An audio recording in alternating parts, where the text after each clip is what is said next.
A week ago in Texas, it was all about the high speed, the high banks, and the high drama that saw the race go down to the very wire. But now, we head ourselves to New York State, to upstate New York, to Watkins Glen International.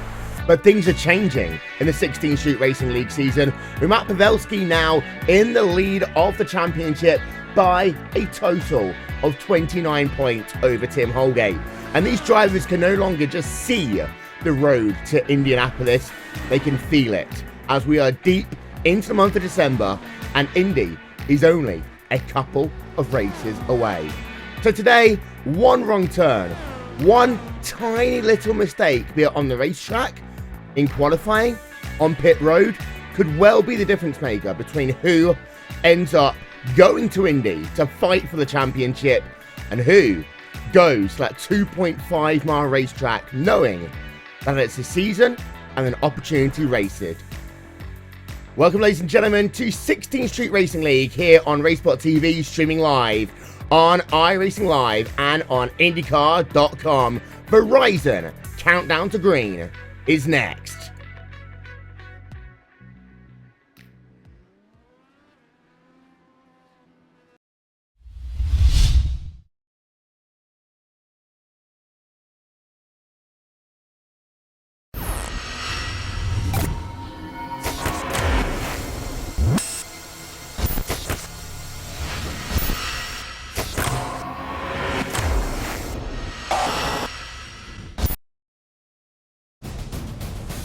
Yes, it all starts here. It's opening day for the Verizon IndyCar Series. From St. Petersburg, Florida, new cars, some new faces, and an old, solid group of veterans and winners. Get ready, stay with them here. They call it the Valley of the Sun. They're running laps at 155 miles an hour. Long Beach, California, a beautiful destination city with a huge sandy beach, great marinas, cruise ships, and once a year, the Verizon IndyCars. The spectacular, undulating Barber Motorsports Park, Indy Grand Prix of Alabama.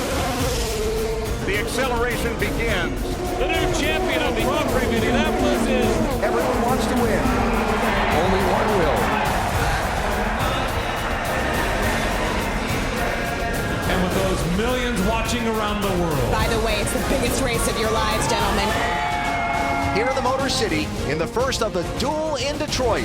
Business is picking up at turn 7 at Belle Isle. And the green flag waves at Texas Motor Speedway. All right, let's go. Wheel to wheel at 210 miles an hour. Honda versus Chevy. Green flag in the air. Sebastian Bourdais is the leader. In the core of America's heartland is a tiny track that packs a speedy IndyCar punch like no other. Green, green, green. Well, let's go racing in Iowa. He needs a penalty. This is Indy Toronto and the green flag flies. Where he's making a move, but he's going to make him go to the west. Deep into turn 3. And maybe too deep. To the Buckeye State. Drivers, start your engines! There is a giant crowd at Mid-Ohio Sports Car Course. All right, that's it. Excellent job, young man. Excellent job. You won Mid-Ohio. The tricky triangle is definitely very tricky. Look at this pack now! He's not giving him anything. That's how you're supposed to race. Over Labor Day weekend of 2016, we will welcome and host the Grand Prix of Boston. It's the Indy Grand Prix of Sonoma. It's the championship decider. It's time to bring the action. Race fans, there they are.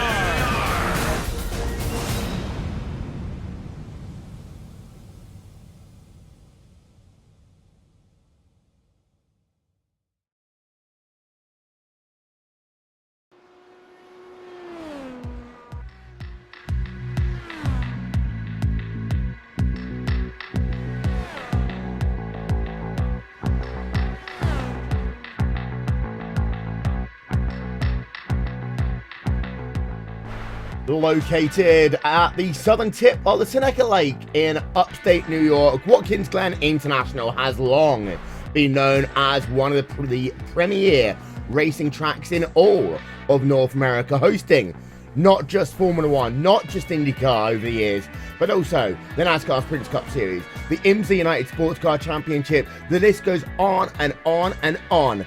However, open wheel has always been in this racetrack's blood, as once again, the 16th Street Racing League heads itself to Watkins Glen, as we are getting closer and closer to determining who will be the 2015-16 champion of this prestigious series. Qualifying? Well, that is just a couple of minutes away as we welcome you to Verizon Countdown to Green here on RaceSpot TV, streaming live on iRacing Live and also on IndyCar.com. Our coverage today also brought to you in part by Racer Magazine. Wolverton, along with Aaron Likens and Rachel Whiteford. Practice is about scored complete. Matt Pavelski leads from Tim Holgate in practice. 1 and 2 in the championship, 1 and 2 on the racetrack, Aaron. Yes, and if practice is any indication, we are in for a good one. The road races this year have been very entertaining. Pavelski, Holgate right now in practice only separated by 15 thousandths of a second, very close. And what's going to make qualifying interesting, it is split, even and then odd. So Holgate's going to go out first, and then Pavelski's going to have to answer. So that's going to be interesting on who can set the bar first and can they react. And that'll be the huge thing, Aaron, there. Will we have the Holgate going out, setting the target time for Pavelski to beat? And how hard does Holgate have to push in qualifying himself? Does he just go out, do the banker lap, and then go as hard as he can? Or is he thinking in the back of his head, no, I need to be the person to set the pace? Well, the 10-minute qualifying period is interesting. You can get about 4 or 5 time laps, so you want to at least get 1 lap in the bank, and as the session goes on, then you're going to turn up the wick just a little bit. But if you do go for that 1 conservative lap, that then negates a potential lap that you can push. And if there's any road course on the circuit that you can truly push the car, it is this track. If you want to be fast, you have to push the car to and almost over the limit. Well, there you can see we are green for qualifying here, as cars will head themselves in just one moment out onto the racing surface. You can see the 777 car of Austin Espartee is already on track, and well, he loops it immediately out of pit road. That is not what you want to have happening, and it's also caught out there 1 or 2 other drivers as well. Let's have a look then. Qualifying is officially underway. We're going to ride it on board with Tim Doyle, and we talked about how it was going to be odds first, then evens. It turns out it's going to be the opposite way around, Rachel. So actually, it'll be Pavelski going out first, trying to set himself the target time that then Tim Holgate will have to react to. Yes, good evening, Will. And it certainly is Pavelski on track first, and he's had a great season so far. Some really good results recently, and, well, the points lead in the championship. So a lot of pressure on him today to perform. His times in practice, obviously, the fastest. He's holding off one of our road course experts in Tim Holgate. Holgate, of course, has slipped. He's missed a round or two and had some poor performances and finishes, partially due to other people's incidents, but, well, finishing counts. So, well, see how Pavelski can do after he gets his pace lap in, and he'll go on to a flyer. Yep, there you can see Pavelski now heading himself into the boot section of the racetrack. This is the slowest part of the track, and well, and when we think about this racetrack's history, it started off being very, very fast, and like many tracks around the world, we had to slow it down in order to make it fit with modern racing requirements. Of course, so NASCAR, they still run the shorter layout, which you can just see Pavelski is rejoining now, but on IndyCar, until they stopped racing here at the end of the 2009 Verizon IndyCar Series schedule, they ran on this full-fledged, beautiful boot layout. Yes, this is a very flowing racetrack. Unlike some of the other tracks we go to, Sonoma, Road America, this is a very straightforward point-and-shoot racetrack. You don't really have any sacrificial corners. The inner loop, yes, before they did modify the track due to, in the 1990s season, many horrendous incidents in Turn 5, the inner loop has added, 4 turns to the track, but yeah, this track is an awesome track. This is a lot of the racers' favorite track. For those that are better at the more technical tracks, Barber, they sort of look down upon this track as it is a, not technical, but on the flip side of that, this track punishes every single mistake. You can't get away with anything here. turn 7, if you go in just a little bit too hard on the downhill section, you are going to be in the guardrail. So might not be the most technical, but in terms of racing and needing to be perfect, this track will bite you big time if you mess up just an inch. Yeah, we're riding on board with Pavelski then, of course. He's one of your two big championship contenders. We'll talk about the championship in a couple of moments' time, but now heading himself back onto the main part of the racetrack, one of the most difficult corners on this racing facility. 2 corners left to go. Borkenhagen is the first driver past the line. We'll see on the left-hand side of your screen qualifying times as they come through. Davis, 125.550. Borkenhagen, half a tenth back. SPT up into second, and Pavelski past the line as we expected, immediately up into pole position, Rachel. Well, we expected a fast time from him, and he has delivered. That's not as good, obviously, as his practice time. He will be going again. He's currently sitting about half a second off his practice time, but of course the track has changed over that session, so we'll see what he can do this time round. But, well, it's good enough for the front right now. Closest time is more than a second back, and that is Davis.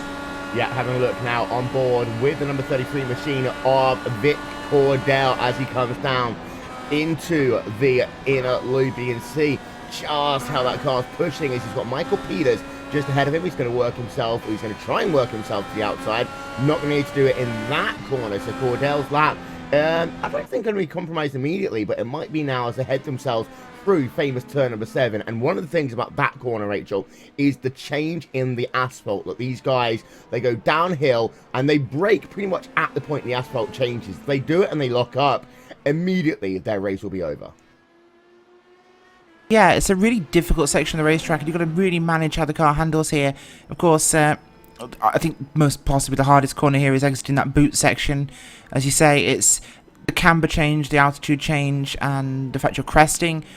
This car hates that corner. It's possibly the worst one on the track, and I guarantee somebody will lose it there tonight. On the exit of turn number 11, we just had Vic Cordell go a little bit wide. He grazed the tyre barriers. We expect him to potentially try and do another lap, but he might bring that car on towards pit road in a moment's time. 5 minutes then scored complete of qualifying. For those of you just joining us, the rules are simple. Drivers are split into 2 groups. The drivers with an even-numbered car, they will go out in the second part of qualifying. Those 2 will have 10 minutes to set themselves as fast a lap as possible. But for the time being, it is those drivers with the odd numbers. Checking in on the driver running himself in P number 6, heading himself down towards the final corner.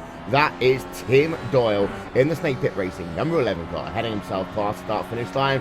His previous best was a 1 minute 26.959, heading himself now on to a lap. And that Foyt Wines number 11 machine looking for some good form here. He has raced at Watkins Glen many a time in his sim racing career. So Aaron, we expect him not necessarily to be battling inside of the top 3, but to have a good showing. He'll be one of those drivers that we expect to see still running at the end of this one. That has been Tim Doyle's road course season right there, Will. That's a perfect example of it. He has not qualified all that well. He'll be the first one to tell you, road racing, not his forte, but the thing is, he is there at the end. If we've had a compilation of the stats of positions gained over each road race, he would probably have the biggest net gain by far by any other driver.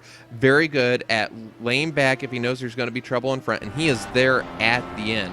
Currently, P6, 8 drivers have a time, so I think he'd want a little bit faster as he's now coming to that most difficult corner. As we've mentioned, I agree with both of you. There is no more aggravating corner. Very hard to put down the power. If you clip the curb, it's going to hop the car up. You get on the gas, going to have more wheel spin, going to lose it. And as we get into the race, if we get one car around there, it can be very difficult to get around as Doyle now comes onto the straightaway, and let's see if he improves. Yep, so Tim Doyle down into P number 7. He is behind Brandon Trost for the time being. As he crosses the start-finish line, he improves his time, not his position for the time being. So he remains in P number 7 on track. Joe Flanagan running himself in P8 in qualifying towards the rear of the field. Interesting to note that Eric Davis, currently in P2, is 1.1 seconds behind Matt Pavelski. But Rachel, we've got ourselves a nice little scrap going on for P2, 3, and 4. We've got 2 of them on track, Eric Davis and Gary Borgenhagen. But they are each of them separated by no more than 1/2 of a tenth of a second.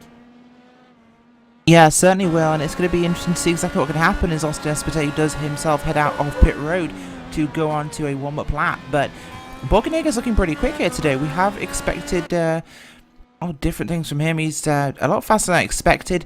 Davis, good time from him, but no one really could touch Pavelski at the moment. I'm genuinely surprised. Looking at the practice times, we did have, granted, only 2 cars in the 24-second mark, both of them on the low side. Next was Borgenhagen in third with 25's dead. So he's a couple of tenths off himself. I think the track is cold now, and the drivers not perhaps finding that grip they wanted. But it's certainly becoming a really interesting situation. And we had Borgenhagen move himself ahead of Eric Davis. Eric Davis responded immediately, and those drivers are still, though, separated by just 4/100ths of a second. So Borgenhagen is still on track. Let's see if he's got another lap in him. We go on board right now with the Broken Arrow 099 machine of Borgenhagen. He's heading himself at the conclusion of Sector 2. He's into Sector 3, and that lap is going to have to be abandoned. So Gary Borgenhagen, that is pretty much his qualifying done. Austin Espartero is heading himself into the second to last corner. He will start a lap in just 1 moment's time in that HMB 777 machine. Past start finish line, he will come. This is his final lap in qualifying. Eric Davis is on a flying lap right now. He's heading himself through. Oh, big wiggle into the wall. Eric Davis's qualifying is done. Now we have to turn our attention back to the driver of Austin Espartero as he heads himself up the hill towards this difficult right, left, right flick known as the inner loop. Very difficult here. Very good flowing through there. You want to do everything once in that corner. You don't want to have to do any counter steer. You don't want to have to hit the brakes twice. Once you apply the power, you want to do it. Very good. Let's see if you can get through the camber here, get through the corner, get on the power very hard. Nice use of the curb and up the hill to the next corner, Will. Yep, just half a lap for him to go. They can see how much he's got to gain. It is 1.6 tenths of a second. Pavelski, a 124.135 away from our screen. So he's just really pushing it. It's pretty much now you're going to have Tim Holgate getting himself into the 1 minute 23 barriers if you really want to shot at qualifying. But here comes Espartero. Couple of corners to go. Into the left-hander. Second to last corner for him. Now, into the right-hander. One more corner. His best lap, a 125.585. Gunning himself towards the start-finish line. P2, P3 for Espartero. The answer is he moves straight up into P number 2. Rachel, fantastic lap. Yeah, looking at the end of his lap there as we were watching on the cameras, that looked like a great lap. He had the corners all lined up right. The car just seemed to be flowing, so great time from him there.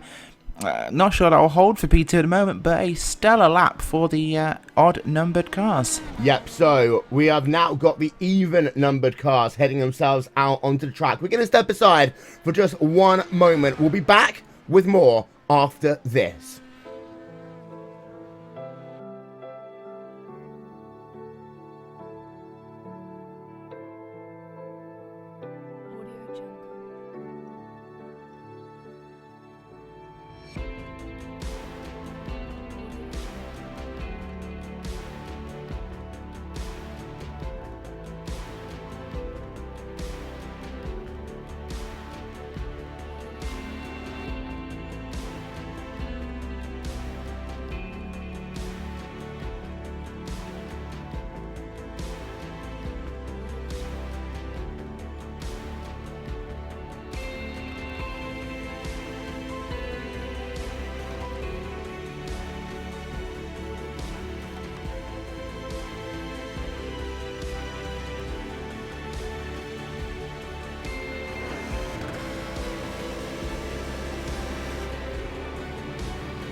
Welcome back, ladies and gentlemen, to Verizon Countdown to Green. And whilst you're away, we're just going to roll the camera of this.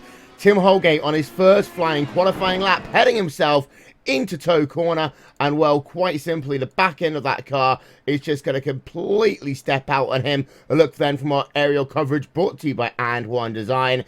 And, well, you don't want to have that happen on your first flying lap. And this is what we talked about at the top of this broadcast, Aaron. You do the banker lap first, then you go for pole position. Because now it's going to make life very difficult for Tim Holgate. Because he's now got to realistically go out and do another fast qualifying lap. He's lost the chance to really do a banker. Yeah, you really want one in the bank.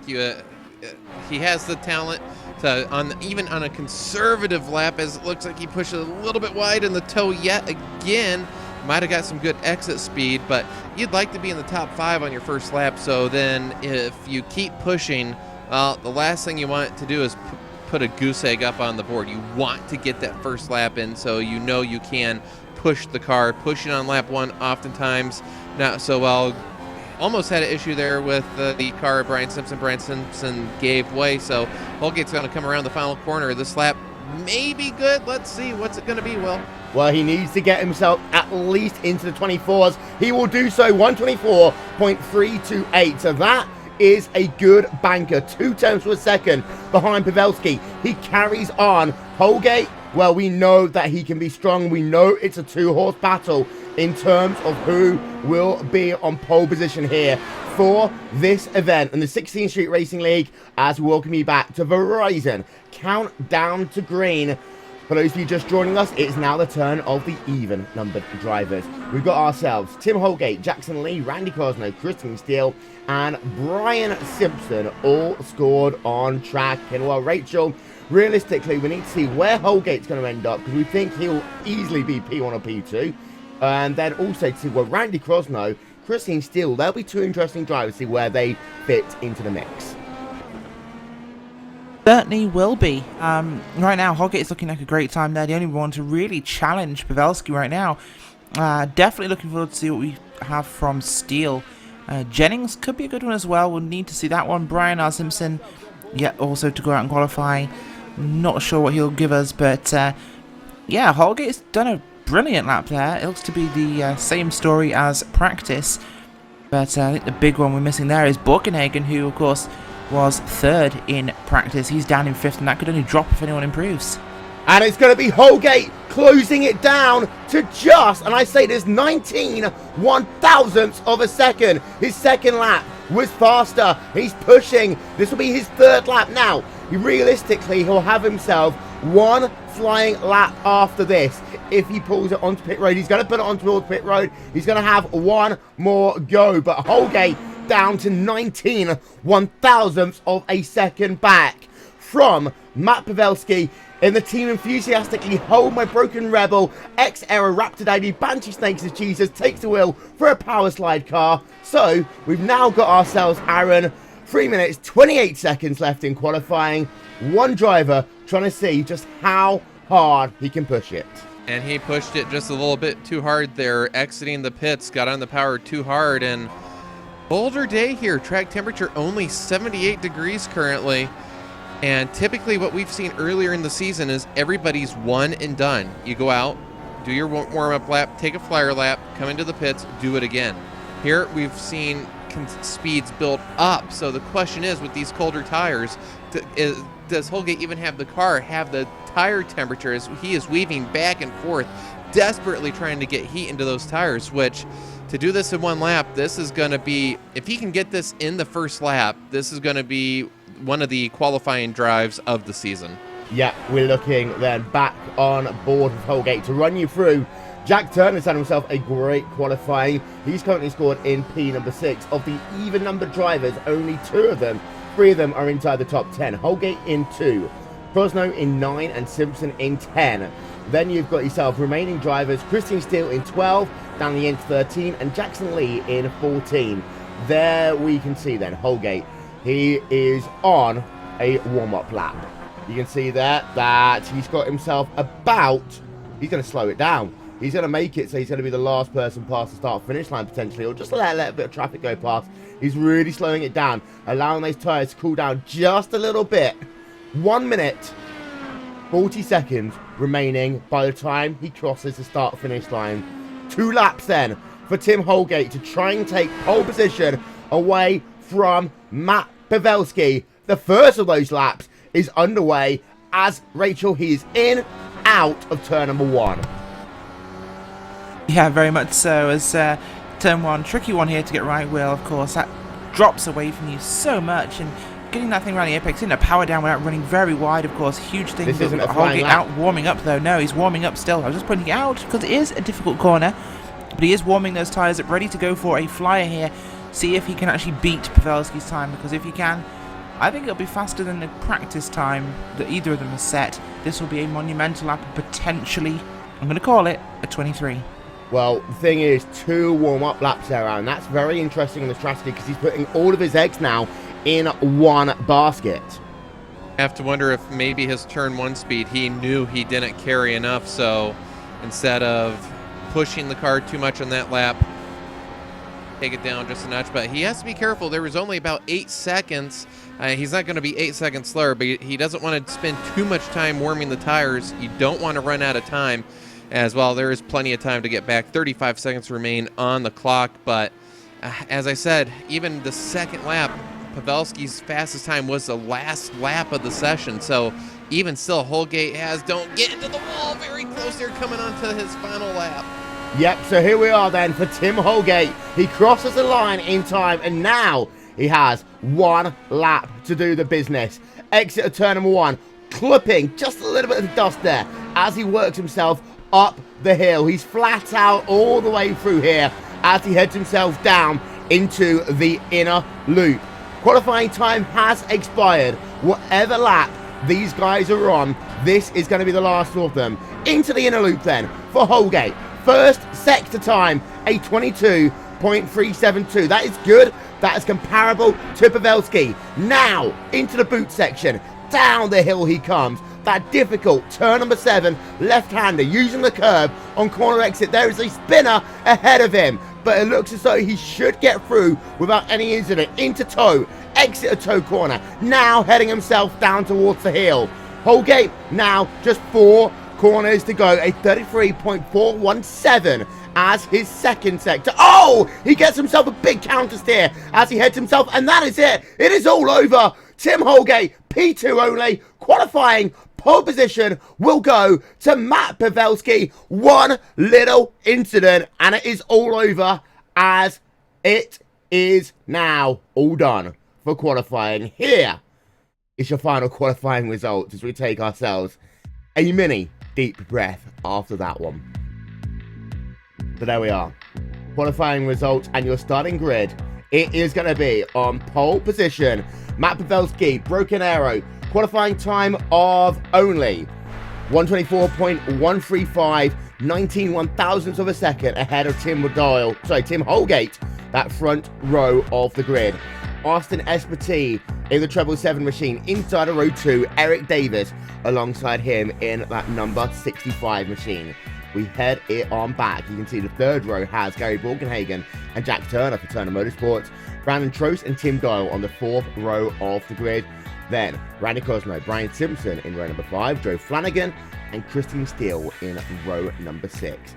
Dan Liench, Vic Cordell, row 7, Michael Peters and Jackson Lee in row number 8, Paul Jennings in row number 9 as the only driver. As ladies and gentlemen, that wraps up Verizon Countdown to Green here on Raceport TV. The iRacing.com first safety car will take these drivers for 1 lap around the racetrack, and then we are going to get them underway here in the 16th Street Racing League after this.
Welcome back, ladies and gentlemen, to Racebot TV, streaming live on iRacing Live, also on IndyCar.com. Our coverage here today is brought to you by Verizon and Racer Magazine.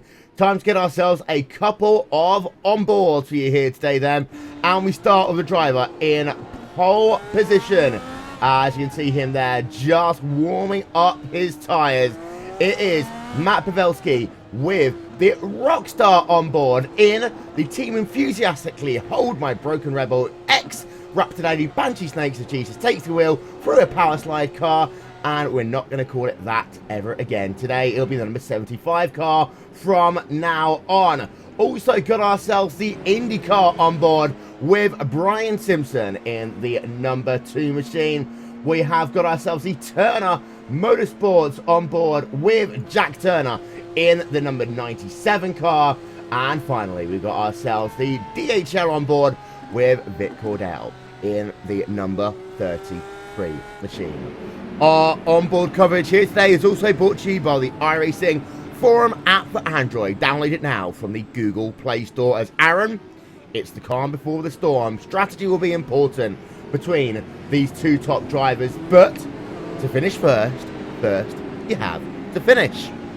And before you can finish the race, you got to finish lap 1. We saw in qualifying, those first few laps, tires not really playing all that nice with the drivers. We typically see an incident here in turn 1, lap 1, 5-6 cars. As the history has shown, lap 1, we're going to lose that many cars. Hopefully we don't tonight, but we've seen some championship caliber drivers make mistakes in turn 1. Secondly, push to pass here between Pavelski and Holgate. Time's very close, so could be somewhat of a poker game on when do you use them and how many do you save in the bank for the charge to the finish. Indeed, a little bit of poker face will be going on between that number 75 machine on Mark Pavelski and the driver about to line up alongside him. There you can see him, the number 6 machine of Tim Holgate. Number 1 and 2 in the championship, lining up with number 1 and 2 in this race. Don't forget, the NASCAR Pro Series will be live on iRacing Live starting in about half an hour, but you want to keep it here on Racespot TV. It's IndyCar on a road course, pace car down and towards pit road. Ladies and gentlemen, we are underway in the 16th Street Racing League as those cars come down to that very tricky turn 1. Pavelski with the advantage then over Holgate into that first corner. Holgate had a little bit of a look there from P number 3, but it looks as though that everyone is going to be through without one car off. Jackson Lee, Rachel, at the rear of the field. It is. He just got bad traction off the apex in turn number 1 there. Don't think there was contact. We had contact with him and the number 74 car. Paul Jennings just touching his rear on the way out the corner. Round he goes. Jennings carries on though.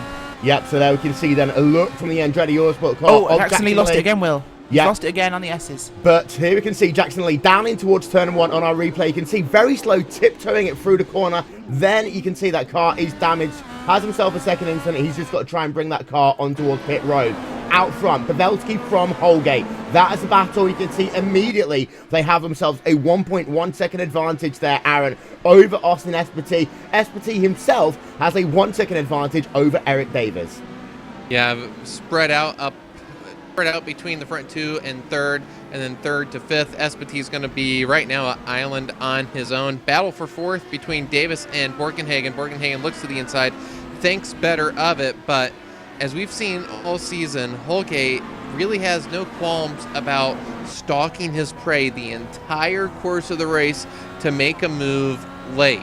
One thing he can do, well, try to make the leader make the mistake. We saw that at Barber, very good at causing that. Also, if you get close, you can spook the leader into using some of those pushes to pass. The draft here has typically been immense, so the leader can use it, and you may actually not lose that much time behind as Holgate closes up. I doubt he's going to make a move. His tactics all season has been just to sit.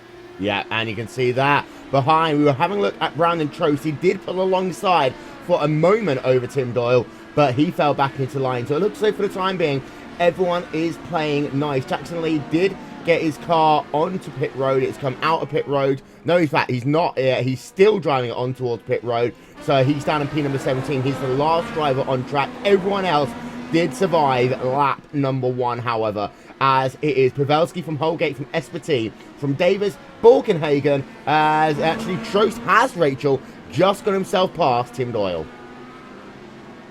Yes, he has. Brandon Trost up there running now P number 6 on the racetrack, so a great spot for him to be working up to. Bad qualifying, but he is improving it now on the racetrack. We'll to see exactly what he can do later on, but, well, Trost is definitely one of our left-turning drivers. He tends to hold his own on the road courses, but I wouldn't put him in the spectacular category. But a good showing from him so far as he gets very loose. He lost it. And Cursor, the commentator, strikes, as we're going to get a replay for you and show you just what happened. But that curb, Aaron, on the final corner, the apex curbing, put a wheel on there, and, well, you saw what happened to Trost. Round he goes. Unfortunate end to Brandon Trost's race.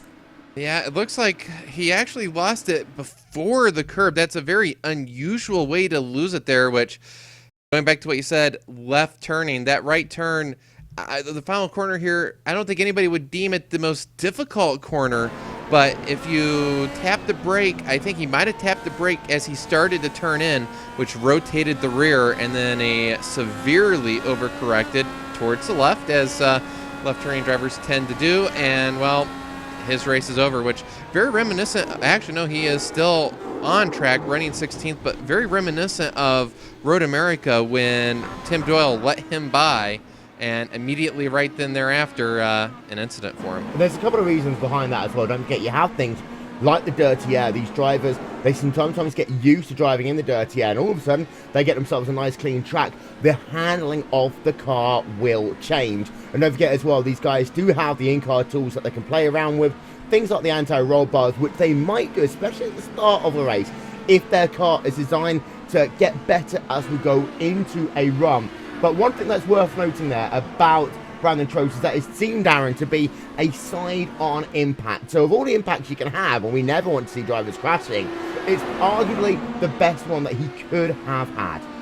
Of course, and it is tires there, so that is going to also minimize the damage. And if you can hit flush both sides at the same time, you can get away with it. But, well, I think you're very right about the assessing the situation. He had been behind Doyle, and when you do that, you do have to flick the wheel a little bit harder on entry. Had he done that with the same gusto as he did the lap before in the dirty air, well, that would have kicked the rear end around. So I think you are very much right there. Having a look at Randy Krosno now hunting down Tim Doyle. This is the battle for P number 6 and 7. Last time by, their lap times were within a couple of 100ths of a second as we just head our camera there behind the trees. We get ourselves a better one. As Krosno now getting himself within a second of Tim Doyle. And Krosno is another one of these drivers that doesn't always qualify well, but does like to work his way up through the field in that LX Racing number 10 machine. And, well, he is looking to try and get himself into the top 5 if possible. Attrition at this racetrack is traditionally low. But we will see a number of single car incidents from here on in. The reason why we call it low rate is because so many people do so many laps at this racetrack. This is probably one of the drivers' most favourite road courses to go to. It is difficult in its own way, however, because you've got to think about the fact that each of these corners are banked. So the drivers have to take on a slightly different challenge to somewhere like, for example, Sonoma or a Road America. Well, they often say that Watkins Glen is the closest thing to an oval you'll get in a road course. It's, in the same vein, easy to drive and hard to race. But it's one of those tracks that everybody's got so many laps on. I do, others do. You love it. It's Watkins Glen. It's a great place to drive a car, and the IndyCar especially. Just an update on Brandon Trost, 007 machine, the Mario Kart entry, is back out on track. In fact, he's up to 15th now. He's just passed Michael Peters in the number 3 car, so, well, he may have stepped on a banana in the final corner, but Trost is not toast yet. Yeah, Aaron? Going through turn 7, Pavelski and Holgate came across the wounded car of Jackson Lee. Holgate may have been able to make a move there, did not, but we have seen... Right. Hang on. We have seen lap traffic cause issues. Holgate has been a master. He could have capitalized, but he really was patient there. Guys, we just had Randy Krosno turn his car around. Now, this is down at Toe Corner. Yeah, Holgate, you're right there. Didn't then go past Pavelski as we went past Jackson. We'll try and get ourselves a second look at that one as we can. Very slow and clumsy spin, actually, there for the driver of Randy Crosno. Let's try and rewind the tape a bit, if we can, and see if we can get this one. There we are. So you can see, and this is through turn number 7, into 8, and oh, Holgate was very close, Aaron, but it's a two-part thing there. I don't think that Holgate would just want to snatch away a lead like that, especially as there was a wounded car just ahead of them. But at the same time, that was his best opportunity so far. Well, I'm going to partially disagree. I think he would want to take the lead. If you are going to be able to take the lead, you're going to be able to take it. But the unknown factor, you don't know how damaged that car is, as Pavelski just got loose out of Toe Corner. That's been our trouble spot there. He's okay, but very great save by Pavelski. Had Holgate been closer, he would have been able to. I don't think Pavelski's car is handling all that right, although we're seeing everybody slipping and sliding right now. So we've gone from a point where the tires are cold. Now, wow, we're 6 laps into this race, and in qualifying, nobody went this far, and these cars are really not handling all that friendly. And I was just doing the math in my head. This is actually one of the shortest distances, shortest time distances of a road course all year long. So we talk about the fact... Oh, big crash, big crash. We've just lost Paul Jennings. Big impact for him in the Toe Corner off the boot wheel. Huge impact. Getting ourselves a replay of that one then for Paul Jennings as he heads himself. He was right ahead of Brandon Trost at the time. Trost was heading himself around the outside, down into the inside into turn number 7. Jennings then just trying to go wide to allow Brandon Trost to go past. He does so, but then heads himself down into Toe Corner, tries to go so deep into the corner and just smashes it into the wall. As a consequence, just pushed too hard in towards Toe Corner, and as a consequence, he is out of the race. Christian Steele is out of the event also. Try and get an update on him a little bit later on, but Brandon Trost up now into P number 11, Rachel. He is. He's really moving here. Brandon Trost on a great run. Just passed Vic Cordell a couple of moments ago. Like he was staying still, Cordell getting a little loose through turn 11. We keep talking about that one. That car gets so loose in that corner. Cordell finding that and, well, made it very easy for Trost to get through. Trost is making a big recovery here. In fact, potentially he could get up to P8 without much difficulty. They are within, at the moment, 10 seconds of him, so achievable. He's currently scored 39 seconds back from Pavelski, so we're not looking at a podium here. And his lap time... He's going fast.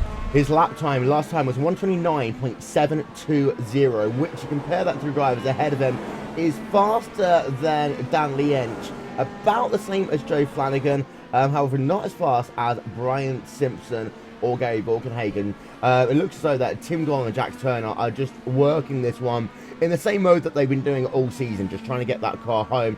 Last time by for Tim Doyle was a 130.059 as he heads himself past start finish line. That time faster, 129.693. That is actually faster than what Trost was able to do last time by. Jack Turner also able to do 129.2. So just a slow lap for those two drivers that last time by. So in terms of Brandon Trost, realistically, as he goes past Stanley Inch, that's a nice quick pass, down in towards turn number 1. But for Brandon Trost, realistically, P8 might be a little bit too difficult as we run yourself through. Oh, Tim Holgate's moved himself to the race lead as Matt Pavelski has had him. Is that another incident? Been disqualified. Wow. He's been disqualified. I believe it might have been... Actually, I think we might have an issue from race control as... Holgate has done a partial spin. Okay. Holgate, Pavelski down the back straight did do a defensive maneuver. Race control has cleared the black flag, so we are back to where we were. So I think potentially a warning might have been coming for Pavelski shaking the draft. So, well, we've got a lot of things going on here. Yeah, and Matt Pavelski has really slowed that car down. He's now in P number 5. We'll get yourself... He's off the track. An update. That's killed him. Yeah. In a moment's time. We'll get an update in a moment's time. It looks like he is on pit road, but we'll get ourselves an update in a moment. So it looks like Pavelski is going to be out of the race. This is due to an incident of sorts. He is back on. He's going again, Will. He is actually going again. He was disqualified and called down pit road. He has been released from pit road, so we believe that was a erroneous penalty, but this has taken the championship leader from the race lead to a potential finish. So that's a huge deal. Indeed. We'll figure out from race control as soon as we can what happened, and we'll get yourselves an update as soon as we can. But all we know at this stage is Tim Holgate is in the lead of this motor race. Osman Eswati now is behind Tim Holgate, but the gap is down to 0.3 of a second. And a caution is out here at Watkins Glen International. A caution is out. So they're going to reset the field, and we're going to take it from there. We're going to step aside for just one moment, take your Racesport TV side by side, and we'll be back in a second.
in the outside, contact made, 56 slides it into 4, who's going to be into stripe, dead even, give it to Ryan Truex. Truex is your winner over Tandy.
Welcome back, ladies and gentlemen, to Racesport TV, streaming live on iRacing Live, also on IndyCar.com.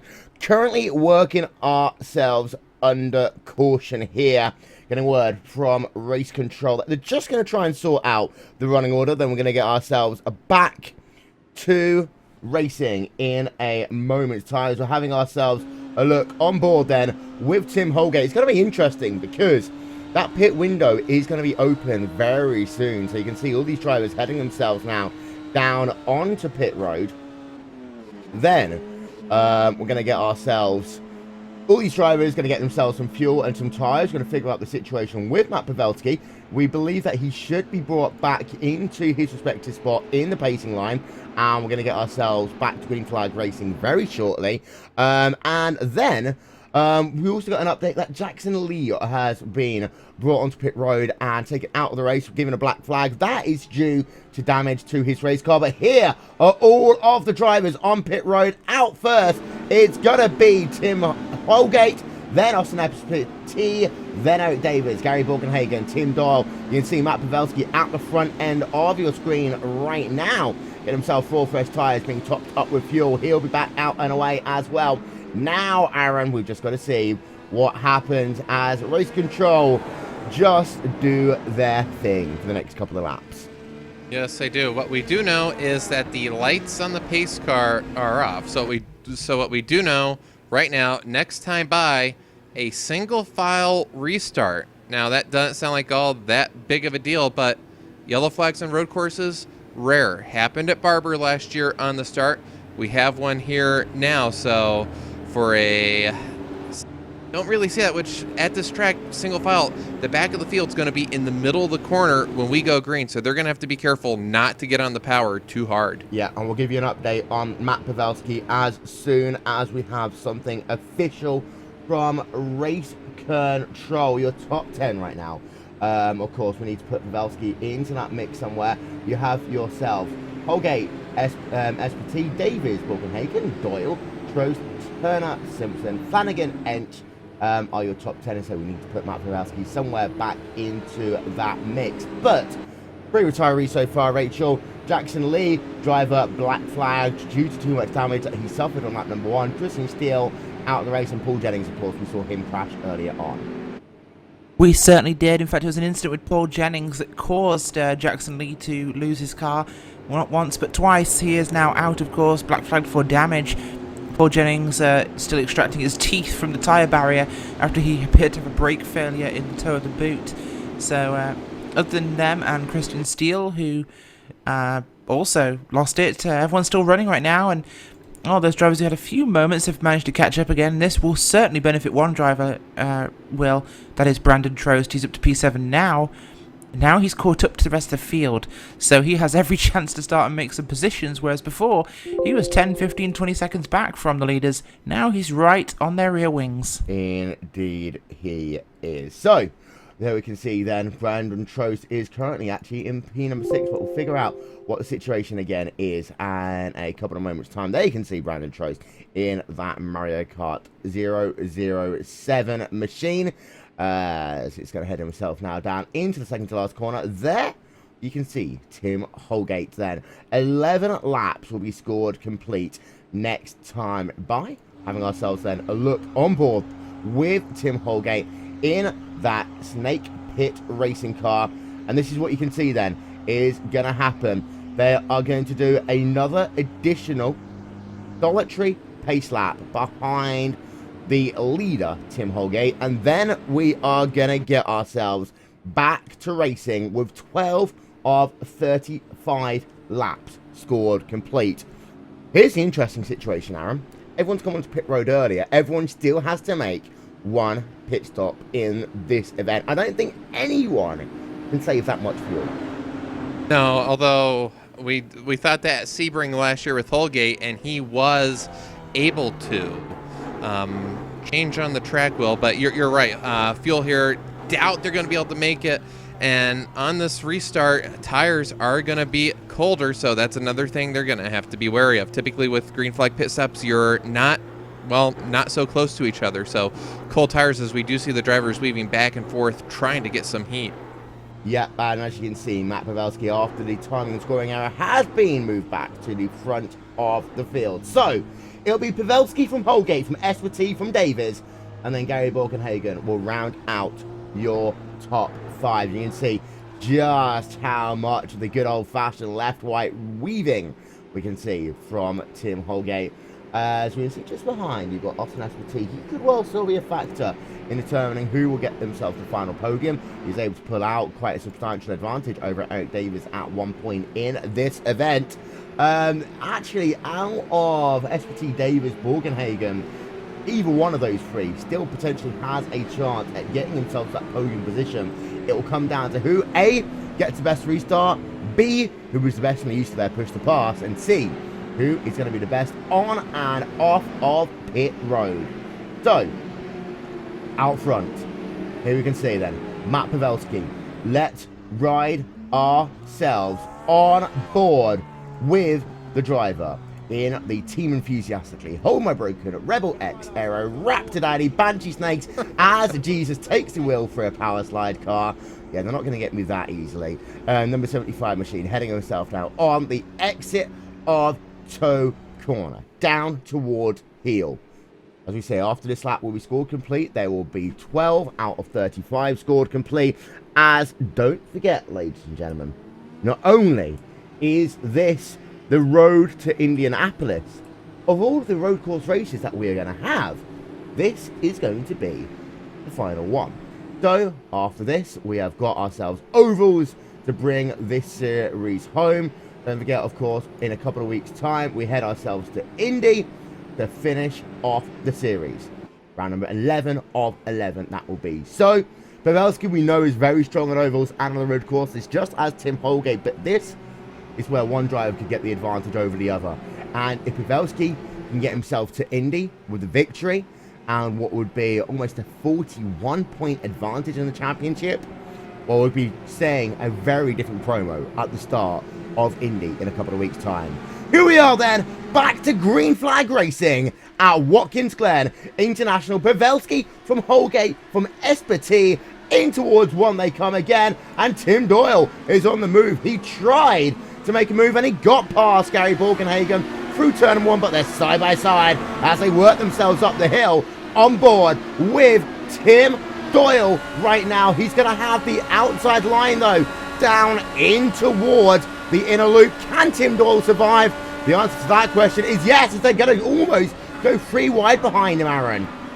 Yeah, I have to think they came out of the S with almost even. I have to think Doyle used one of his push to pass there. Either that or he's running a completely different downforce, but I'm pretty sure he used the push to pass because as they got a quarter of the way down the straightaway, Doyle just pulled away. A very good restart for Tim Doyle there. Very good restart, Rachel, from Matt Pavelski. Very good restart for Tim Holgate. But this time by, Austin Espity is sticking with them. He is indeed, and well, Pavelski had a great start in the first restart, of course, the start of the race. And he did again here, of course. That was 2 wide. This was single wide, so different scenario for him. But Holgate keeping with him to an extent this time by. Better than before. Espity as well. Eric Davis in P4 not holding on as well as the other guys, so he is starting to drop back. But our guy who has damage, Brandon Trost, is holding on. In fact, he's moving up to attack Doyle now, so Borgenhagen didn't get back past him. Doyle could be a victim of the 007 now. Yeah, as Brian Simpson in the number 2 IndyCar.com cars had himself an incident. This is going to be through that incredibly tough turn at number 11, isn't it there? Puts the power down on the back end, just coming out there for Brian Simpson. Now, it looks as though from first contact, he didn't really hit anything too badly.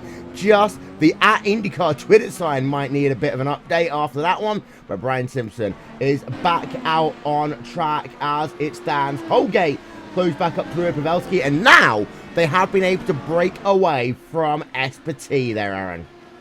Yes, they have, and that's what we saw in the first start. A little bit later this time, for this battle up front, I have to think Holgate's car is better on the lap 6, lap 7. Right now we're working lap 2 of this run.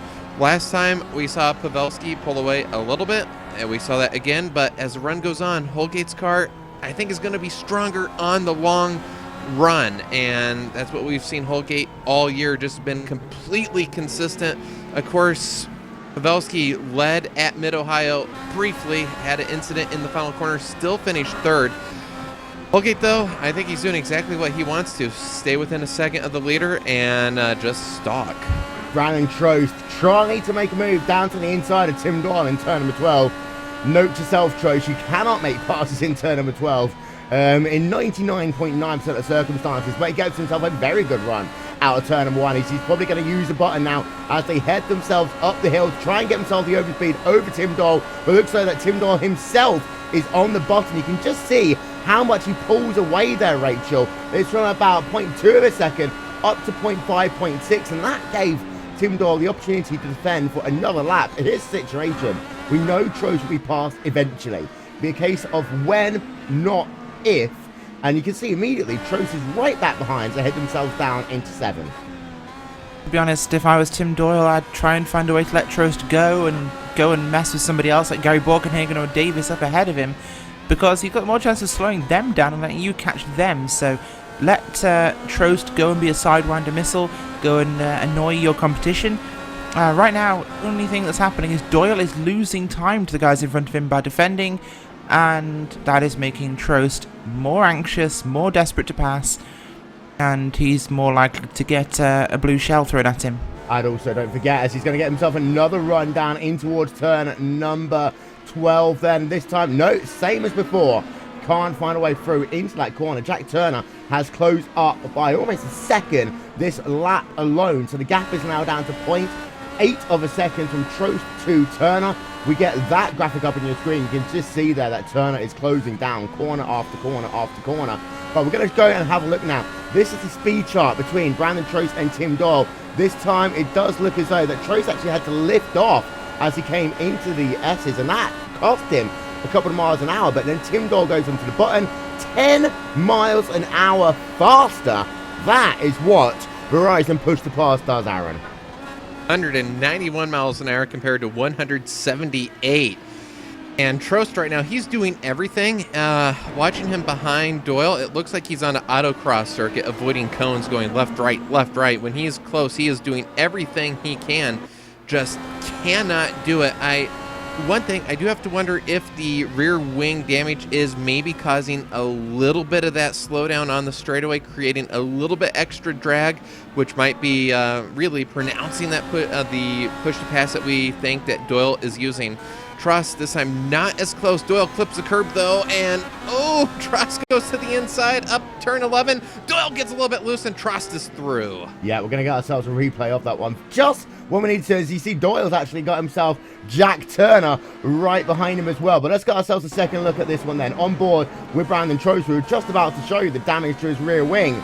But this is going to be a much better look the second time around. Brandon Trost heading himself down in towards this is heel corner. You can see that right now that's going to be the corner clipped for Tim Doyle, down to the inside, forcing his way through into 11. Doyle did turn into the corner, wisely decided that he wasn't actually going to fight it. Brandon Trost moves himself up into P number 6 on track. As let's go back to have a look at this battle out front between Matt Pavelski and Tim Holgate, because the gap is about as wide as it's been all race long, Rachel. It is currently 1 second between Pavelski and Holgate.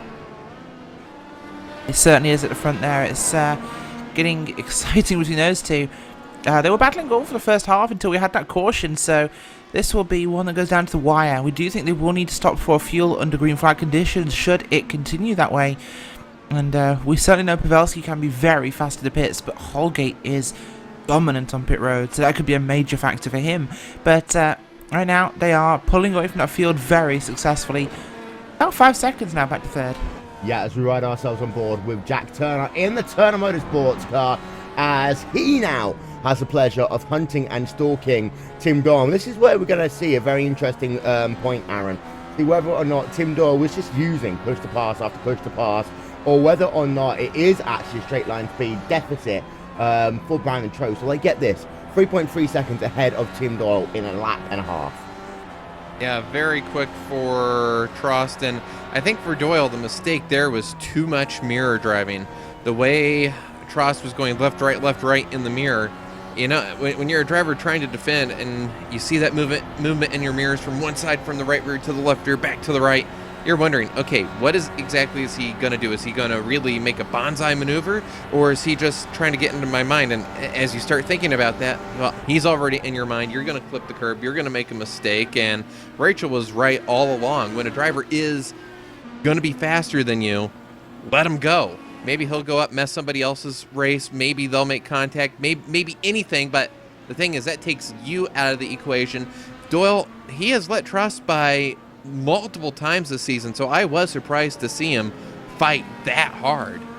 Yeah, I agree. And let's not forget, in racing, you're either running by yourself, playing attack, or playing defense. And the easiest way to explain this one, Aaron, is that you don't have 6 running backs and then 6 defensive players all in the field at the same time. I've probably got one completely wrong. But you have yourselves either an attack or a defense on the field. You don't have yourself half on one and half on the other, because you play attack or you play defense. It's exactly the same in racing terms. Absolutely, and the second you start playing defense, you aren't going to be hitting your marks. It is much easier. Well, I'd say 90% of the drivers are going to be more consistent when they have that car in front, when they're stalking them. When you start having a car, and well, when you're faster, when a car starts driving away from you, that's when you start playing defense on yourself, questioning your line. But when a car is behind you, stalking you, you're paying more attention to what they're doing than you. Now, on an oval, maybe you can get away with that a little bit, but on a road course, absolutely not. You have to be focused on your line, because one slip, one touch of the curb, one touch of the grass, and they're going to get around you, or you're going to just ruin your race straight away. So oftentimes that's why road racing is a completely different animal than oval racing. Meanwhile, up front, Holgate has closed that gap. Yeah, we've been looking at it for a little bit. One thing I would just notice as well, as we look through your movers and shakers in the race so far, is that not many people are up or down from their net positions at the start of the event. Now, of course, we know that Trost has come back through the field after having himself a spin down at the final corner towards the start of this event.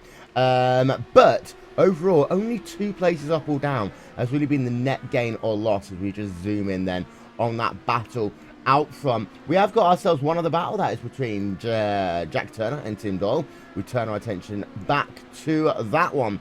The Turner Motorsports driver hunting the 40 Twine drivers. They head themselves through the final corner down towards turn number 1 again. And Rachel, Jack Turner looks as though that he's carrying a bit more downforce than Tim Doyle, because he too can't really stick with that 40 Twine driver through the fast speed sector 1. I think he is certainly a little bit slower on the lap than Tim Doyle, but both him and Doyle much slower than Trost. Trost almost a second faster last time by, so it was definitely impeded by Doyle. Turner, though, does look like he could be catching Doyle, but when he gets within close range, I think that extra aero might actually be a hindrance, Will. The dirty air will be much worse for him behind Doyle. Don't forget, ladies and gentlemen, if you are after the NASCAR Pro Series, powered by iRacing.com, I don't even know if it's on tonight. We'll find out in that one in a moment's time. But Matt Pavelski versus Tim Holgate, gap between those drivers is 0.7 of a second right now as they head themselves in towards, this is the final couple of corners. We're going to ride a lap on board with Tim Holgate in that Snake Pit racing car. And Aaron, you've talked about it already. First corner, oh, that's a difficult one. Yes, it is. You dive down, and not only that, but you can use the extra runoff on exit. So not only do you drive into essentially a bowl, but then you come out the other side, and we've seen many drivers use that extra pavement. That is completely fair play, fair territory, but as you get on that, there is a curb out there to sort of try to deter drivers, which does no good whatsoever.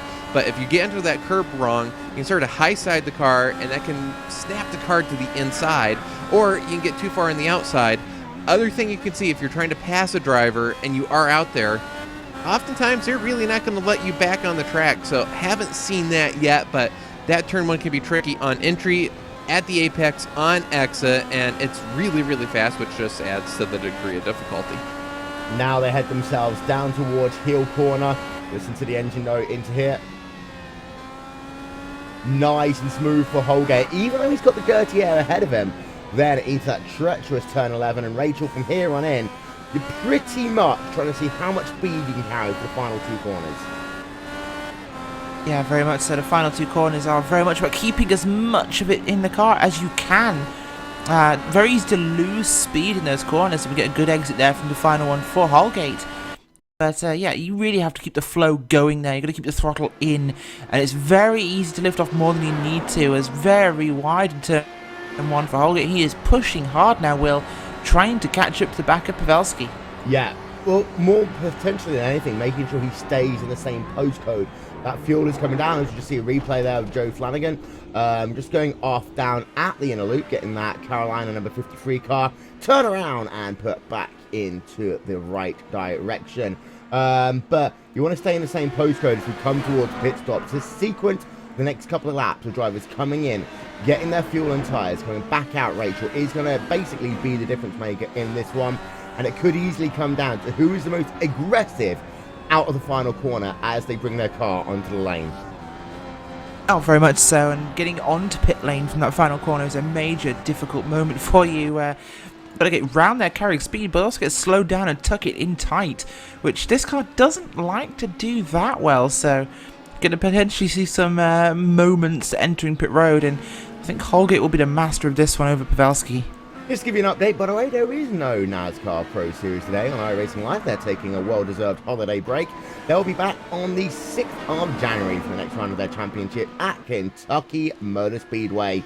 Brought to you by LSR TV, streaming live on iRacing Live. Of course, that is the same day that we are back for the 16th Street Racing League as all roads lead to Indiana. And all roads lead to the corner of 16th and Georgetown, as in 2 weeks' time, it is the 16th Street Racing League Indianapolis 500, powered by Verizon, as Michael Peters is on pit road. The first of our drivers to really make a scheduled pit stop, 12.4 seconds out and away, Aaron. Yeah, and I have to wonder, pit strategy-wise, for Holgate or Pavelski, that first stop came a little bit earlier than perhaps expected, so you didn't have to put as much fuel in to really split the second stint up. So we'll see if maybe one driver put in a little bit more fuel, a little bit less. I would say if I were Holgate and Pavelski pit first, you may think if you have all 10 push to pass in the bank, to use those push to pass on that lap that Pavelski's in the pits. Just use it, and try to put 2 laps down, that when you make your pit stop, you're going to come out in front. Yeah, you'd realistically be able to use one as you work yourself on the exit turn, well, one down the start finish straight, one on the exit of turn 1 all the way up the hill, then one as you head yourself, as Pavelski is on towards pit road. So Pavelski is going to be the first to blink, and Rachel, I will say one thing, that wasn't the best pit entry I've seen. No, it wasn't. We did say that Pavelski might have a bit of trouble getting on pit road, but Holgate stays out. This is the overlap we need to see. This could be what he needs to get ahead of Pavelski if he can get a good entry. Well, any pit entry will be better than Pavelski's one. Not the best for him. Certainly scrubbed more speed than he needed, but he did have Holgate right behind him, so perhaps a little concerned of lifting off too much there as he just comes in and wastes a lot of time on the entry. So, yeah, not ideal for your points leader, but this extra lap, this will be the difference maker. Yep, 7.6 seconds on pit road itself. It's a 134.9 pit entry. Compared to some other drivers, actually, it's not that bad. Brandon Trost did a 136.5 pit entry. He's on pit road. He's getting fuel and tyres out and away in 8.2 seconds. Borgenhagen out and away in 8.7 and almost loops it. He does loop it there. Coming out towards pit road there. And this is going to be very difficult because you can see Trost having to take evasive action at the last moment there. That will probably get a penalty from race control because that was very dangerous, Aaron. Yes, and we saw some drivers in practice lose it out of the pits. Cold tires here, it's very easy to forget, and oh, so close there. Holgate's in. Holgate is in. First thing we need to figure out is what is his pit in time. It was 134.9 for Matt Pavelski, and it is going to be a 134.1 for Tim Holgate. Fantastic pit entry. 8 tenths of a second immediately in Holgate's favour. Plus 1 additional lap. Nicely into his pit box. Pit stop time then for Tim Holgate. Out and away. It is the longest stop. It's 9.1 seconds. This is going to even itself out. But who will be the winner? They're going to be side by side coming up the hill. Holgate comes out first. But Pavelski is on warm tyres with speed. But as it stands, Tim Holgate leads in the final road course of the season. Holgate from Pavelski, and if it finishes like this, we will have something to talk about in Indianapolis in 2 weeks' time. Because, Aaron, now the tables have turned. Yes, but this next lap, Holgate's got to get his tires warm, as they are going to pass a lap car there, but Holgate has to get his tires warm. If Pavelski wants this, he's going to have to take it rather soon, and with that conservative entry, I'd say a lot of times, yes, it's worth it, but when you have a points battle this close, I think when you come into the pits, you have to push the issue, and Pavelski did not, and that's why he is sitting in second. Yeah, it was an update, Will, actually. We nearly had an incident with Brandon Trost as Brian R. Simpson entered pit road and slowed down on the entry to the final corner rather than halfway through. And, well, invasive action required for the 007 car as he went around the outside, and some, I believe, words exchanged over the driver radios. I think this pit entry here is causing some commotion amongst the drivers. Indeed. We'll run you through your top 10 in a moment's time once things have settled down. Osman Esparti has just brought his car down on towards pit road. There you can see him in the 777 car, getting himself fuel and service out and away in 8.2 seconds. Here's one other thing I want to talk about as well. Matt Pavelski, 7.6 second pit stop, the quickest of all of the drivers. That may be one thing we keep in the back of our heads, see if there's any fuel saving that has to be done at the end of this one. But now all drivers have completed themselves their service inside the top 10. Tim Holgate leads by 1 second over Matt Pavelski. So what was a 1 second advantage from Pavelski to Holgate has been flipped in reverse now, as it is the Ubuntu number 6 Snake Pit racing car of Tim Holgate leading from the number 75 machine on Matt Pavelski. Then in third place is Osman Esparti, where he's pretty much been all day in the 777 car. Eric Davis runs himself in P number 4 right now in that Banshee Autosport number 65 machine. And Gary Borkenhagen for Broken Arrow runs himself in P number 5 in the 099 machine. Brandon Trost is 1.5 seconds back from Gary Borkenhagen as it stands, with Randy Krosno in 7th, Jack Turner in 8th, Tim Doyle, one of your biggest losers there due to a speeding penalty on pit road, he's in 9th, and Dan Liench, having just come out of pit road, he will be in P number 10. We've got 10 laps to go here at Watkins Glen International, 7 tenths for a second between Pavelski and Holgate. I'm going to take you Racesport TV side by side for just one moment, and we'll be back immediately after this.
Simulated racing can be awesome, but it can also be kind of a free-for-all.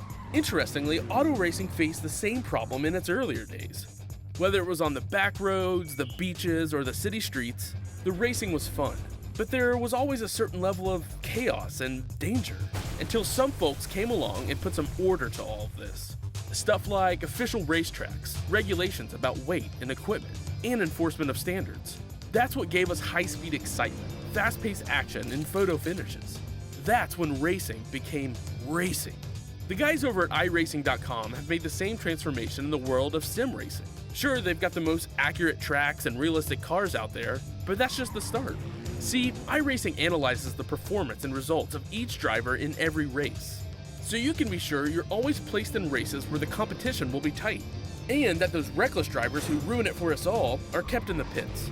Not to mention that with over 45,000 active members already in their vast community, you can find races day and night, so you can always get in on the action. You can even join a league of your favorite series. And since updates are always automatic, you don't have to worry about software and can focus on the track.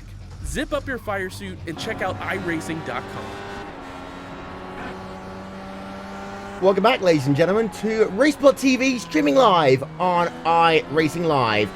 And of course, also on IndyCar.com. Our coverage here today is brought to you by Racer Magazine, also by Verizon, official sponsor of the Verizon IndyCar Series. Title sponsor is the word I was looking for. So, we've got ourselves 6 laps to go at the line, and this one will be determined on the racetrack. Matt Pavelski, Tim Holgate, one little slip up, and I'll tell you one thing, the story heading into Indy could be dramatically different. As it stands, we are looking at 15 points separating to Matt Pavelski. Tim Holgate being 15 points behind Pavelski heading to Indy. But if we end up with Pavelski winning this race, that point swing ends up being about 45 points to the good for Pavelski. And at that point, Aaron, really, we already know who the championship's going to be. But we want it to be that we're running for a championship and for a bottle of milk in Indy in 2 weeks' time. Not to make a NASCAR comparison, but if Holgate pulls this off, we very well could be looking at if you win Indy, you've got it. Yeah. So as Holgate goes very wide on exit, very wide, the story just about changes. Oh, he's Pavelski! Oh! He's off the track. Does he? He just stays off the wall. He just stays off the tire barriers. But Pavelski is the one to crack. And we talk about dirty air being a factor sometimes in this thing. Replay is up. Let's have a look then. Matt Pavelski, number 75 machine, heading himself through the outer loop. There you can see Holgate going very wide. But now you can see Pavelski into the corner. This is in real time. We talked about this at the top of the broadcast, Rachel. You just have the change in asphalt. If you brake just a tiny bit too late, before you know it, you are slip-sliding around. He's very lucky there not to have had that car into the barriers. Very much so. It was an awkward moment. He did push that car so hard there into turn number 7. You could see how much he closed up to Holgate. That car, little too quick. He just little too hard in there, braking too much, and the car stepped out on him. Unfortunate, but well, even if the race finishes like this, the points advantage to Pavelski will stay. Holgate too many points back, actually, to take P1 in the standings. So still a great result for Pavelski if he can hold on to second. Yeah, the point swing will be about 15 points to Pavelski if the race finishes like this. And look how close he was there to the wall. Normally, Aaron, if you go off of that corner, you are going either into the outside retaining wall, the inside retaining wall, an Armco barrier, or a combination of the above.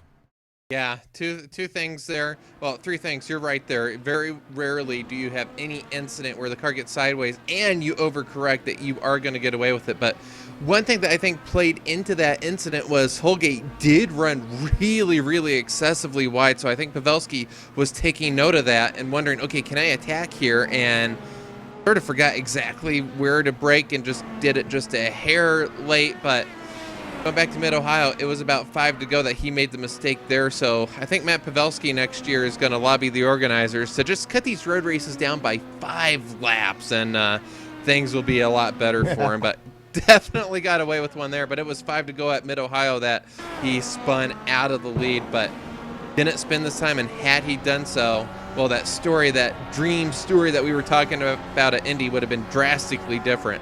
Right now, there as it stands, unless something drastic happens, I don't know, Bill, have we had a season come down to what could be the final lap for Once the upon a championship? time, I remember once upon a time, but never in as big a situation when it's come down to Indy for the final round of the championship with so much on the line. In terms of other drivers, by the way, yeah, it's been a 2-horse race for a couple of races now. Just to give you an update, Brandon Trost, he would have had to have won out and had Pavelski and Holgate finish really outside of the top 10 to have had any chance of taking the fight to Indy. The same with Tim Doyle.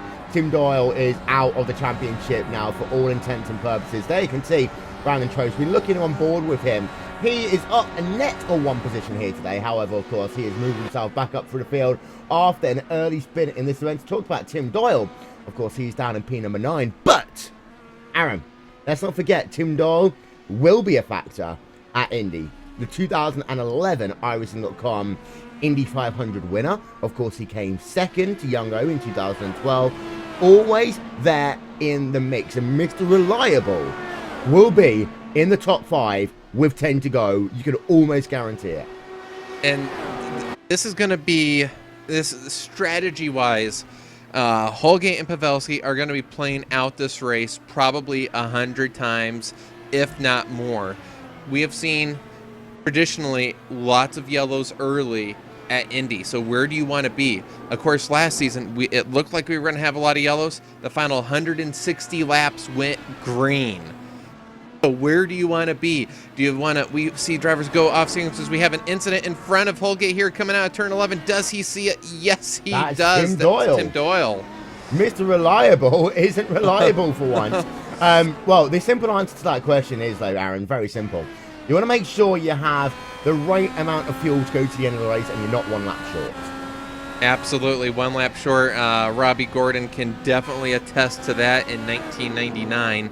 Don't want to have to pit on the white flag. Of course, Brandon Trost last year did hit the wall as he was running out of fuel coming to the white, but when we get down to that last 10 laps, you know Holgate, you know Pavelski's going to be a factor, but there's going to be other drivers there too. They're not going to care that Holgate's running for a championship. They're going to want to win the 16th Street Indy 500. So, oh, what a dream storyline for us commentators. Indeed so. And don't forget, it will be, are you ready for this one, people?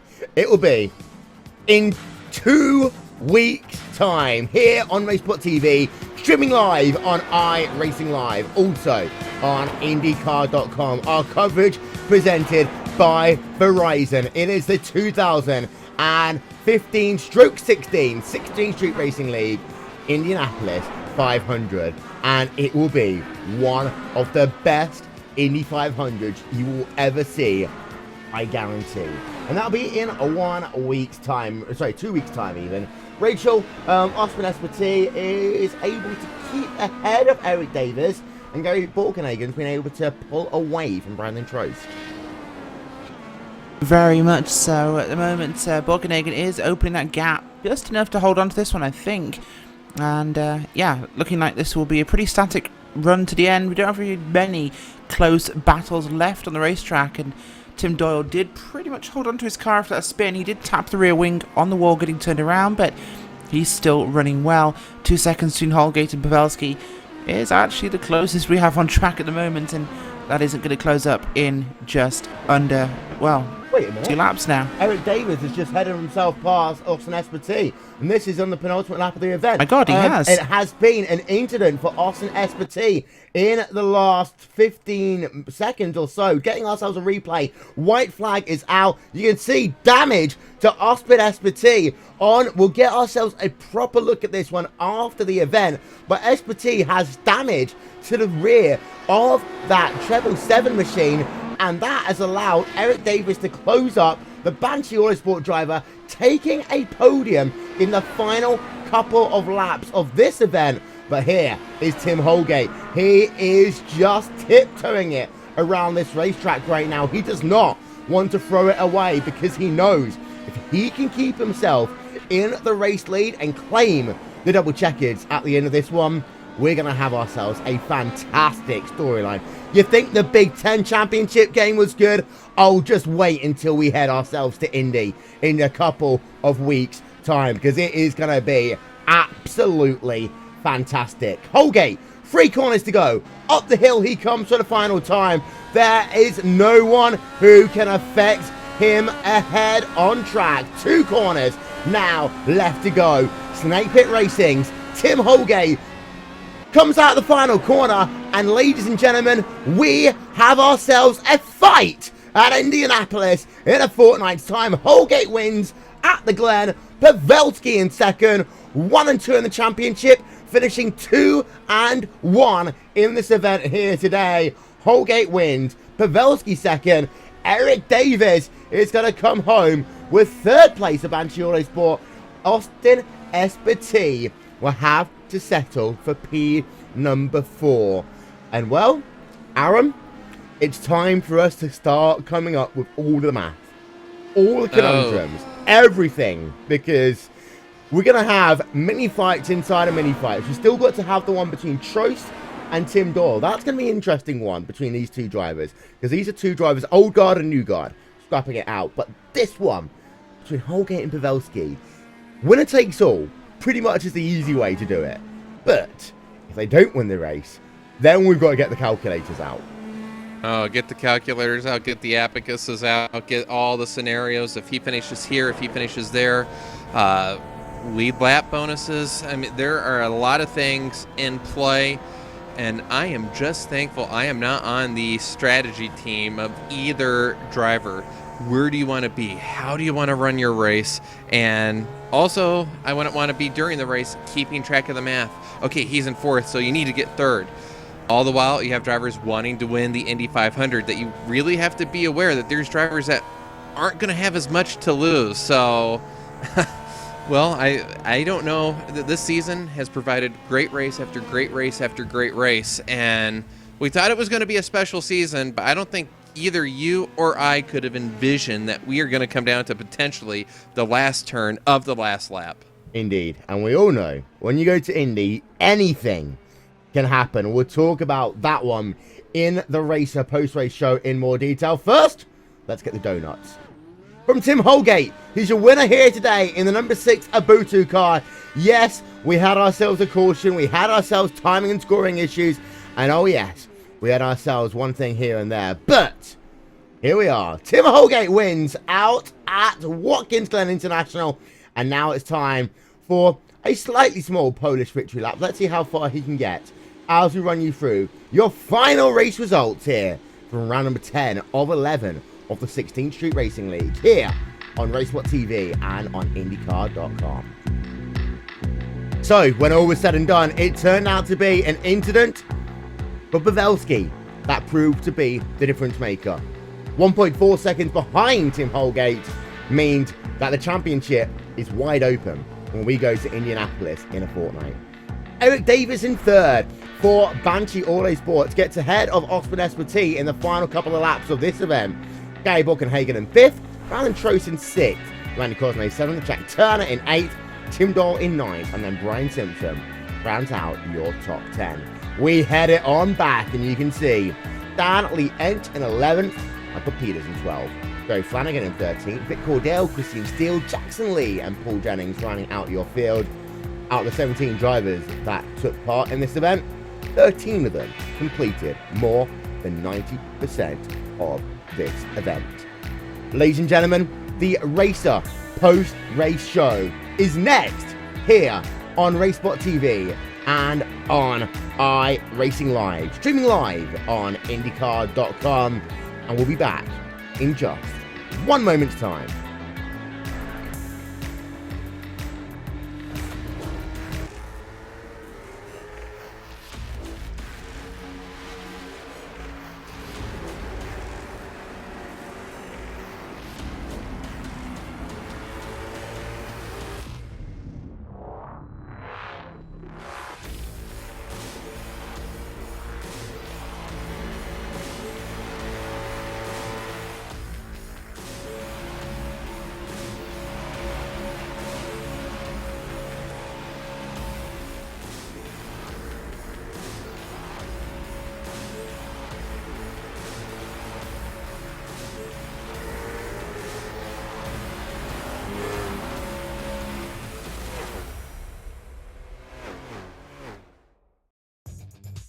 Simulated racing can be awesome, but can also be kind of a free-for-all.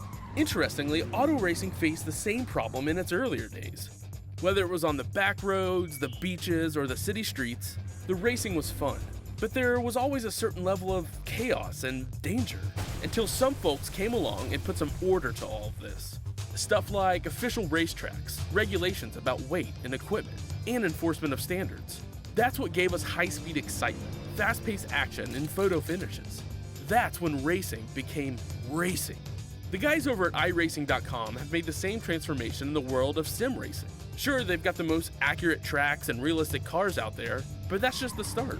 See, iRacing analyzes the performance and results of each driver in every race, so you can be sure you're always placed in races where the competition will be tight, and that those reckless drivers who ruin it for us all are kept in the pits. Not to mention that with over 45,000 active members already in their vast community, you can find races day and night, so you can always get in on the action. You can even join a league of your favorite series. And since updates are always automatic, you don't have to worry about software and can focus on the track. Zip up your fire suit and check out iRacing.com.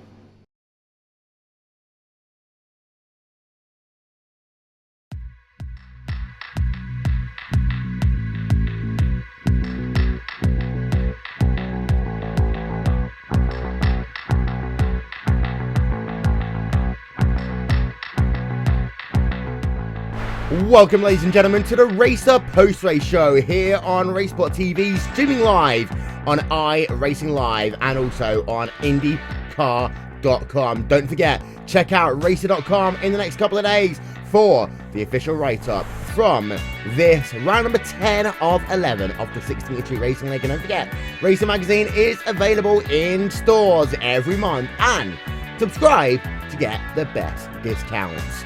So, Watkins Glen International proved to be a pivotal part of the championship when all was said and done.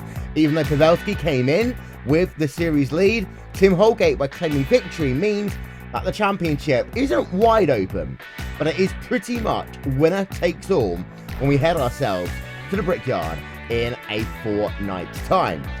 And that essentially means that if Holgate manages to win out in a fortnight, he will, bonus point permitting, almost be certainly guaranteed to be champion. Or, if you have yourself Pavelski wins, he will of course be champion. But there's also another 31 drivers that are wanting to be making their statement. We'll talk about all the ups and the downs and everything that can happen when we head ourselves to the corner of 16th and Georgetown. We'll talk about that over the course of this, the Racer Post-Race Show. But first, let's get ourselves a word from your race winner. That, ladies and gentlemen, is Tim Holgate. Congratulations, but that was a tough one. Hey, well, it's great to be back here at the top step of the podium. That was, that was a workout right there. We were pushing pretty hard that entire race. The conditions really made the cars extremely fast, much faster than what I'd practiced in. So I just gotta say thanks to the team for all the work they did on the setup this week. It was one hell of a race, and it was great to get the win out of this. Well, let's talk about that pit stop sequence, because Pavelski came in a lap before you. How solid were you on push to passes? How many did you use, and how aggressive were you on your entrance to pit road? Because I'm not sure if you're aware, but you were 8 tenths of a second faster than Pavelski coming into the lane. Well, it pretty much felt like I was a bit quicker than him through that first stint. Definitely was just kind of conserving there, saving a little bit of gas behind him. And once I was either going to go one shorter than him or one longer than him, and when he came in one early, I just went on it. I had all my push to passes. I hadn't used any of them at that point, so we were pretty good. Pit stop was good. Had a good in lap, and then the out lap, I was able to keep Matt behind me. I think he was 8 tenths or something behind me when I came out. Got on the button right there just in case he was on it, and from there on he would close up and then fall back, close up, fall back. I think it was a bit of the differences in the aero packages we were running. He was a little bit less downforce, and I was a little bit more, so he'd catch up on the straights, and then I'd pull away through the last sectors of the track. Let's think forward, shall we? 2 weeks' time. Did you watch the Big Ten Championship game, by the way? No, I'm afraid I didn't. I was a bit busy. That's okay. It wasn't the best of the championship games. The ACC one was better. It was more fun. But when we head ourselves to Indy in 2 weeks' time, for you, realistically, are you going to be thinking, okay, if I win, I'm the champion? Or are there other things that you're thinking about? Are you going to think big picture, or are you thinking about the bottle of milk and the shot at the championship at the same time? Well, I've said it before. The only way to be safe at Indy is to be in the lead. So that's what we're going to try to do for the entire race: be in the lead and then be at the lead at the end. Well, we are going to get ourselves updated standings in a couple of moments' time, and as it stands, 22 points separate yourself from Pavelski, heading yourself into Indy. So it's not necessarily going to be a case of win and win out, but be a case of win. Pavelski has to come home in P3. So you're thinking just run your own race. So you're not really going to think about who's behind you or in front of you at all then? Nope. Just, if you win it, you're good. Okay. I mean, with the drop weeks and everything, calculating it out, I think we're a dead heat basically. So finishing in front of him is going to be the goal, obviously, but we want to run the race again. So. Yeah, indeed. So don't forget as well, there are drop weeks available in the 16 Street Racing League. But see, this is why I've never liked drop weeks. It reminds me of 1980s Formula 1, Rachel, where people would end up going to the Australian Grand Prix and racing for nothing. Except not in this case, of course. Very much so, and, it is useful, of course, because let's not forget, this is a racing sim, and people have real-life commitments. I mean, what those could possibly be, I have no idea, because I run my entire life around this stuff, but, it makes calculating the points on the fly somewhat difficult, especially when you're running in a series that has drop weeks. It makes trying to work out how far up a field you have to finish in the final round really difficult. So it's always an awkward one, but it does give people the options. And I think Tim's missed a couple of races and had a couple of demolition derbies, so it has certainly helps him in his championship hunt. He won't be complaining, will you, Tim? Nope, not at all. Before we let you go, Tim, give a chance to give a shout out to your Snake Pit Racing teammates and friends, etc. I definitely got to thank the guys at Snake Pit. Always a good time, working on the cars with those guys. Thank Butto for keeping me comfortable through these races. Thank RaceBot for broadcasting. Thank IndyCar for broadcasting as well, and the administrators of 16th Street League. Ladies and gentlemen, your winner here today, Tim Holgate, for the Snake Pit Racing Ubuntu number 6 machine. Gonna hand it over to Rachel Whiteford. She is stood by with Matt Pavelski. I am indeed. Matt Pavelski, of course, you led from the start, and you had a rather interesting moment where race control showed the wrong driver the black flag. Matt, can you tell us anything about that? I was driving, just trying to keep the car on the track, keep the momentum up, because that's, Watkins is so important in terms of momentum. And I look up, and I'm looking at a black flag with a white cross right in the middle. At the time, it was kind of confusing. I thought, because I had chat muted, I thought that I had been black flagged for using the runoff in turn 1. And then I unmuted chat, and Tim and I got talking, and Tim started holding up for me, which I really appreciated. And didn't get cleared in time, or I had to go to the pits, but when it got all fixed up, back in the lead, and no harm, no foul, I guess. Well, it certainly ended up giving you the advantage back, of course. We did see the restart to fix the grid issue. Of course, you did end up having that pit stop slightly earlier than Tim Holgate, and you did make a bit of a mistake entering pit road, a bit more casual perhaps than Holgate's entry. But you did manage to make that up, of course. You were fighting with him towards the end, off from turn 7, a couple of laps to go, just a little too aggressive into the corner. Yeah, I was heading up through the gears, and that's always, I always take that corner on the brakes on, I always take it into 5th gear and go down to 3rd. And for some reason, I decided, hey, you know what, I'm on the rev limiter, I should probably go to 6th gear. Went to 6th gear, immediately, as soon as I did that, I realized it was not my finest hour. Hit the brakes, realized the back end was coming around because I wasn't using, I wasn't down low enough in the gears yet, so the engine wasn't really helping either because it was all, low in RPM, so it was more coasting. Swapped ends, did a tank slapper, just locked it up and kept it out of the wall. A miraculous save from what would have ended most people's races, but you did come back with a 2nd place finish. It's enough to bring you into Indianapolis in the title fight. What are your feelings going to the miraculous home of IndyCar? I'm pretty excited. It's tied, and that means, I don't have to worry about the points lead. I don't have to worry about catching anybody. I can just run my own race. The chips will fall where they fall. Going to try not to focus on where Tim is running during the race. Just going to try to focus on, what can I be doing better? Because at the end of the day, I can only drive my own car. So what Tim does affect me. There's nothing I can do to control it unless I'm, battling with him directly. So I think my game plan for Indy is just going to be, again, run my own race, and I'm really looking forward to it. It's going to be really tight, and like I said, it's just going to be back against the wall, scrap to the end. Things you essentially just have to finish ahead of Tim at Indianapolis.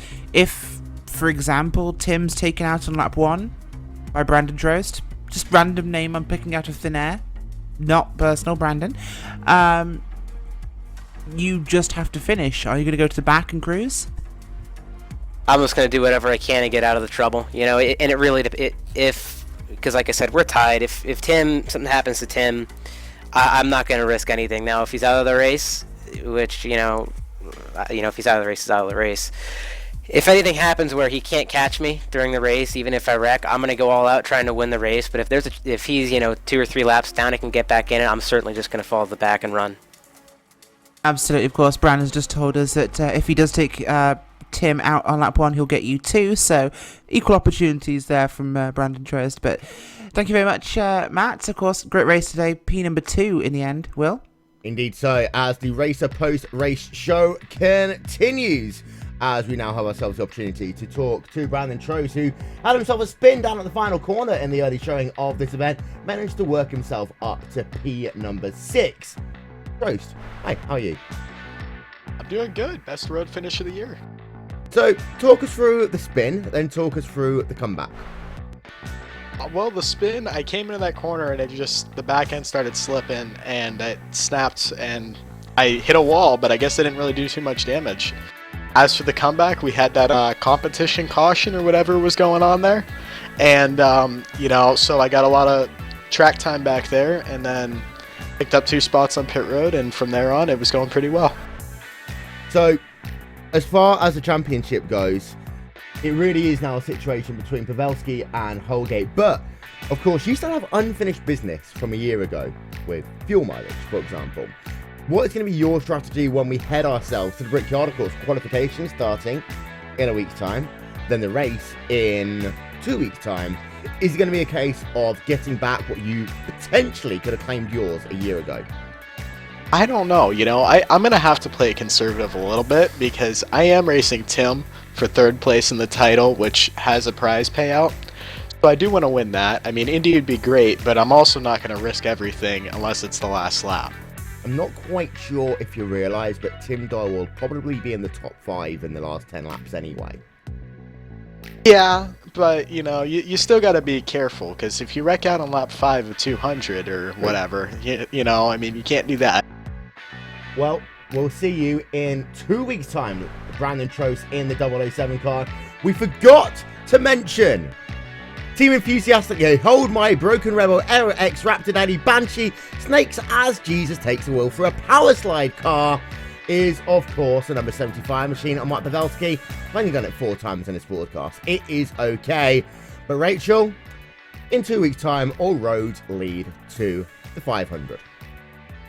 They certainly do, and unfortunately they won't be leading to the corner of 16th Street in Georgetown because I've just been reliably informed it's now a roundabout. It is. There you go. But we are going to Indianapolis, the Brickyard, the home of IndyCar racing, and we are going to have an epic showdown for the finale of the 16th Street Racing League. Where else could you end it? Where else?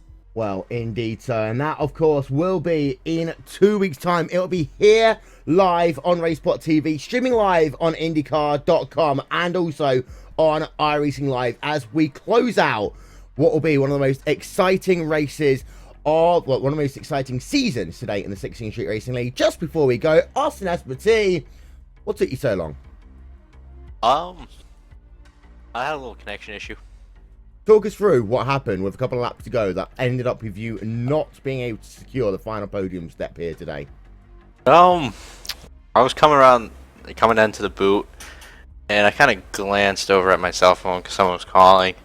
And next thing I know, I spun out and smacked it right into the wall. I thought I was going to have to tow, but it was still drivable. You ended up coming home 4th, but how difficult do you think it is?